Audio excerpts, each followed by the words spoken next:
Picture this. It's 20,000 years ago. The temperature outside is -40 degrees Celsius. There's no central heating, no electric blankets, no insulated sleeping bags.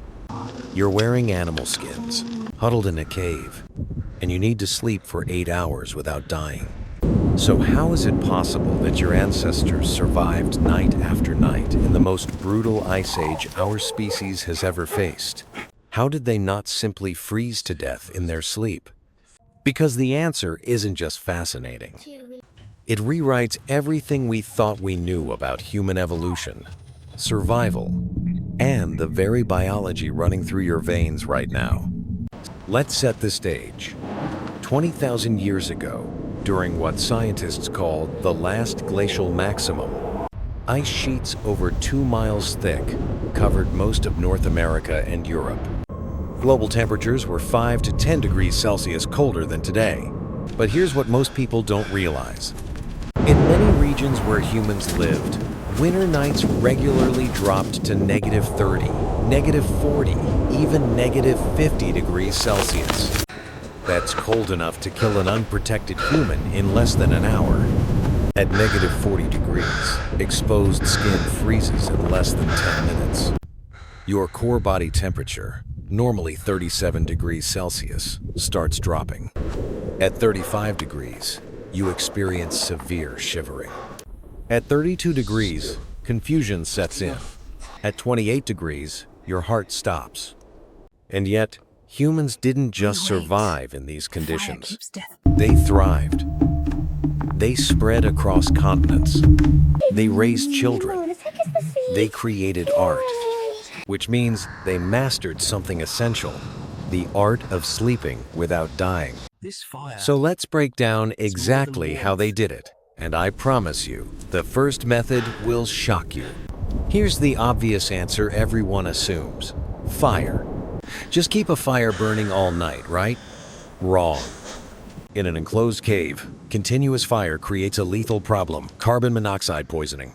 Without modern ventilation, smoke accumulates. Archaeological evidence shows that many Ice Age caves have soot-blackened ceilings. But here's the critical detail. The sleeping areas were deliberately positioned away from the fire pits. Studies of European cave sites like Lascaux and Altamira reveal that humans created distinct zones: fire pits near the entrance, sleeping areas deeper inside. Why? Because they understood something counterintuitive. You can't sleep directly next to a fire all night without suffocating. But fire served another purpose. It preheated the cave. Archaeological experiments show that a strong fire burning for just 2 to 3 hours could raise cave temperatures by 10 to 15 degrees Celsius. Then, as the fire died down to embers, that residual heat combined with the natural insulation of the cave could maintain survivable temperatures through the night. But that alone wasn't enough. Here's where it gets fascinating. Ice Age humans didn't just use external tools to survive. Their bodies were fundamentally different from ours. Let's talk about Neanderthals first. These weren't our direct ancestors, but they were our relatives, and they lived through hundreds of thousands of years of Ice Age conditions. Their bodies tell an incredible story. Neanderthals had barrel chests, shorter limbs, and stockier builds. This wasn't random. It's called Allen's rule. In cold climates, organisms evolve shorter extremities to reduce heat loss. Every square centimeter of skin surface loses heat. Neanderthals minimized that surface area. But here's the shocking part. Recent studies analyzing Neanderthal remains suggest their basal metabolic rate was 10 to 20% higher than modern humans. They were biological furnaces, generating more internal heat just by existing. And modern humans who lived through the Ice Age? DNA evidence shows they carry genetic adaptations for cold tolerance, variations in genes like UCP1, which regulates brown fat thermogenesis. Let me explain that. You have two types of fat. White fat stores energy. Fat Brown fat burns energy to generate heat. Babies have lots of it, which is why they survive cold better than you'd expect. Ice Age humans had more active brown fat than modern humans. But biology alone wasn't enough. Archaeological sites across Europe reveal something else: communal sleeping areas. At sites like Dolní Věstonice in the Czech Republic, evidence suggests groups of 20 to 30 people sleeping in close proximity. Why? Shared body heat. Modern survival studies confirm this. When humans sleep pressed against each other, they create a microclimate. Body heat that would normally radiate away gets trapped. A group of 10 people sleeping together can raise the ambient temperature in their immediate area by 5 to 8 degrees Celsius. Add layers of animal furs on top, and you're creating a surprisingly effective insulation system. But here's where Ice Age humans truly showed their genius. They didn't just endure the cold. They engineered solutions that wouldn't be matched for thousands of years. In 1965, archaeologists in Ukraine made a stunning discovery: circular structures built entirely from mammoth bones. Not random piles, engineered dwellings. These structures used hundreds of bones, femurs, skulls, tusks, arranged in precise patterns. The bones formed a framework, which was then covered with animal hides and packed with earth and moss. Modern replicas tested in Siberian conditions proved these structures could maintain internal temperatures 15 to 20 degrees warmer than outside, even without continuous fire. The bone framework provided structural integrity, the hide covering blocked wind.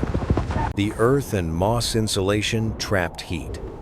And the sleeping platforms? Elevated, built above the ground level. Why? Because cold air sinks. By sleeping on raised platforms made of branches, grass, and furs, Ice Age humans avoided the coldest zone of their dwellings. But perhaps the most underestimated technology was how they processed animal skins. Ice Age humans didn't just throw a raw hide over themselves. They spent days processing each skin, scraping away fat and tissue, treating with animal brains to soften the leather, smoking it to make it waterproof. Then they layered a base layer of soft rabbit or fox fur against the skin, a middle layer of deer or reindeer hide, an outer layer of bear or mammoth fur, thick, dense, water-resistant. Modern tests comparing this system to contemporary sleeping bags show something remarkable.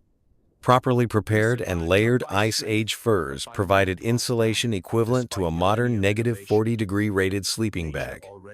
But there's one more element we haven't discussed: sleep timing.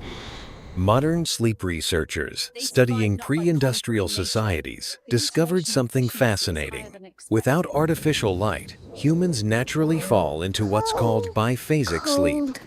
You sleep for 4 hours, wake for 1 to 2 hours, then sleep another 4 hours.